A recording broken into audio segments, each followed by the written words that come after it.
दोस्तों, बसपा सुप्रीमो बहन कुमारी मायावती जी आज नए साल के मौके पर बहन जी ने ले लिया बहुत ही बड़ा संकल्प और कहा कि बहुजन समाज को राजनीतिक और सामाजिक रूप से मजबूत करने का संघर्ष जारी रखूंगी। जी हां, इस वक्त की सबसे बड़ी और ब्रेकिंग खबर है।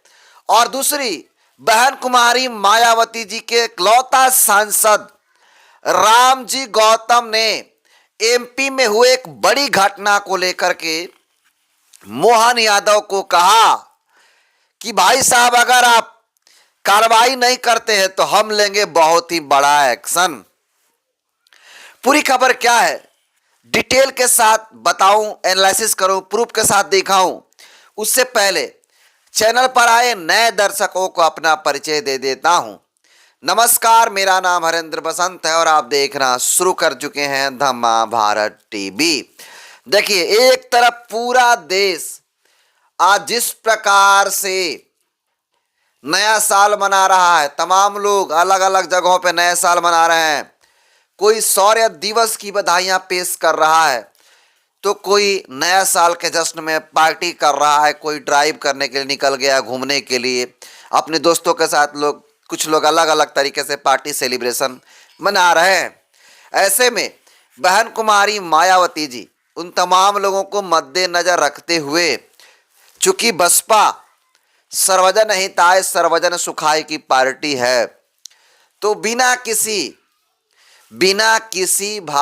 किसी की भावनाओं को आहत किए ही बसपा सुप्रीमो बहन कुमारी मायावती जी ने एक लंबा चौड़ा पोस्ट लिखा और सबको कहा है, समझाया है, बताया है, जिसको लेकर के आप भी सुनिएगा तो आप भी कहिए कि हाँ, बहन मायावती जी ने संघर्ष करने के लिए नया संकल्प ले लिया नए साल में।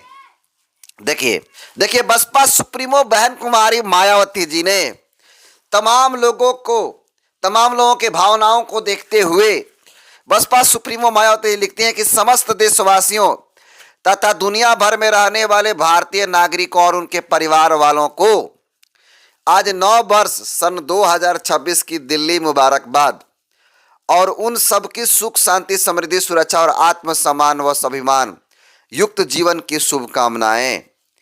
नया साल देश में सर्व समाज के हर गरीब मेहनतकश लोगों अर्थात समस्त बहुजनों की दिन प्रतिदिन की जिंदगी नित्य नए नियम कानूनों के कदम कदम पर जकड़नों से दूर सहज व सरल हो तथा यह साल आपके लिए बहुत सारी खुशियां लाए, यही कुदरत से कामना ही नहीं बल्कि राजनीतिक और सामाजिक जीवन में बहुजन समाज का थोड़ा अच्छा दिन पाने के लिए यही संघर्ष भी है। अंत में एक बार फिर सभी को नए साल की हार्दिक बधाई। देखिए, इस पोस्ट में बहुत सारे राज छुपे हैं। जी हाँ, इस पोस्ट के जरिए बहुत सारे राज छुपे हैं इस मायावती जी के ट्वीट में। देखिए, पहले तो वो तमाम लोगों को बधाइयां दी हैं और साथ में सर्व समाज बोल करके समस्त बहुजनों के प्रति आकर्षित हो गई हैं और बहुजनों को जो है उनके जिंदगी को लेकर के नया नित्य कानून और कदम कदम पे जो जकड़ने होती है, जो केस फौजदारी, उससे दूर सरल जिंदगी जीने के लिए कुदरत से कामना कर रही हैं बहन कुमारी मायावती जी। और कुदरत से कामना ही नहीं बल्कि उन्होंने कहा, देखिए लास्ट वाला लाइन, उन्होंने कहा बल्कि राजनीतिक और सामाजिक जीवन में बहुजन समाज का थोड़ा अच्छे दिन पाने के लिए यही संघर्ष भी है। यानी बहन कुमारी मायावती जी अपने कुदरत से जो कामना की है, प्रकृति से जो कामना की है, वो तो की है, लेकिन साथ ही साथ उन्होंने अपने ट्वीट के जरिए यह जानकारी देते हुए कहा कि यह संघर्ष जारी रहेगा और हमारा संघर्ष अच्छे दिन लाने के लिए जारी रहेगा। जी हां, आप सही सुन रहे हैं।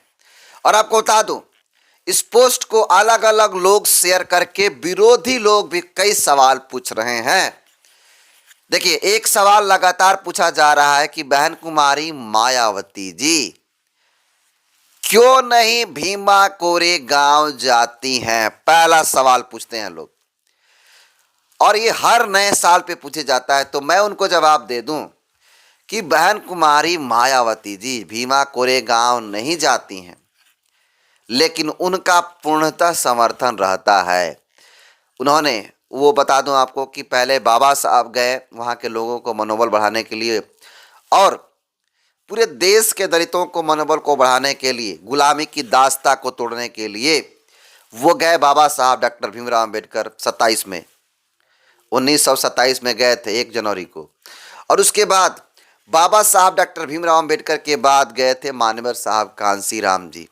हालांकि बहन जी नहीं जा पाती हैं, लेकिन बहन जी का हमेशा समर्थन रहता है।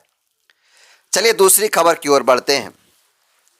दूसरी बड़ी खबर यह है कि मध्य प्रदेश के, जी हाँ, मध्य प्रदेश के इंदौर में गंदा पानी पीने की वजह से लगभग 10 लोगों की मौत हो गई है। जी आप सही सुन रहे हैं।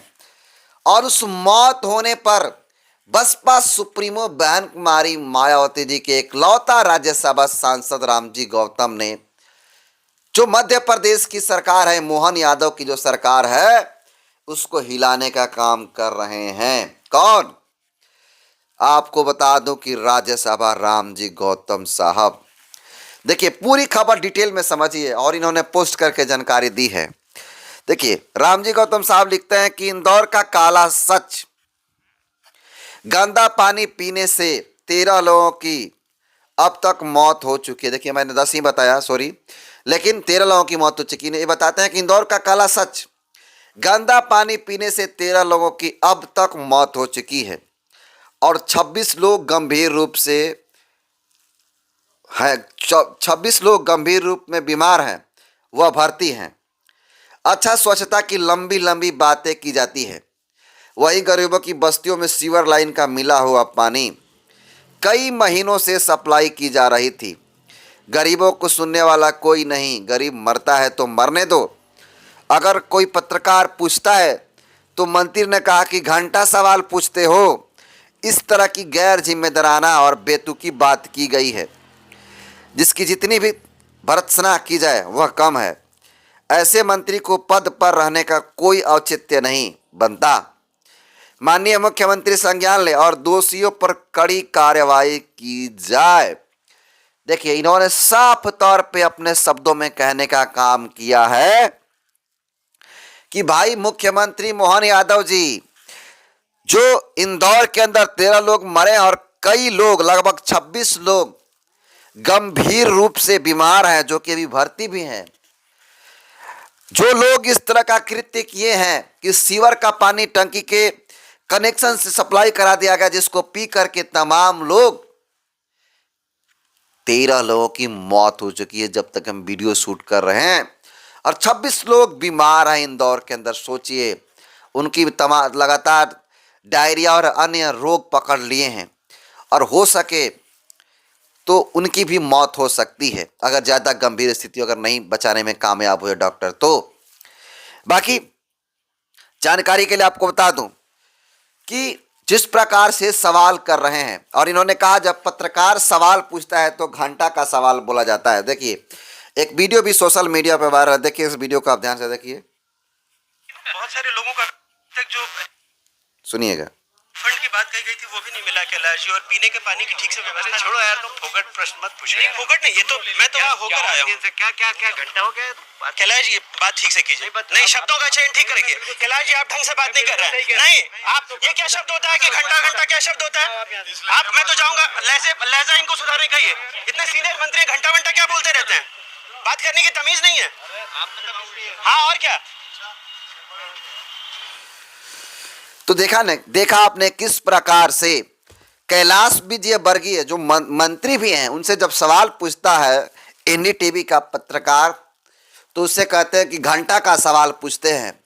सोचिए, इस देश के एससी एसटी ओबीसी को लोगों को सोचना चाहिए कि ये जो भारतीय जनता पार्टी की सरकार है, जो दलितों, शोषित, वंचितों, बहुजनों का वोट लेकर के सरकार बना रही है, झूठे वायदे करके, और 85% के लोग इनके झांसे में आकर के इनको वोट कर देते हैं, इसका परिणाम आप भुगत रहे हैं।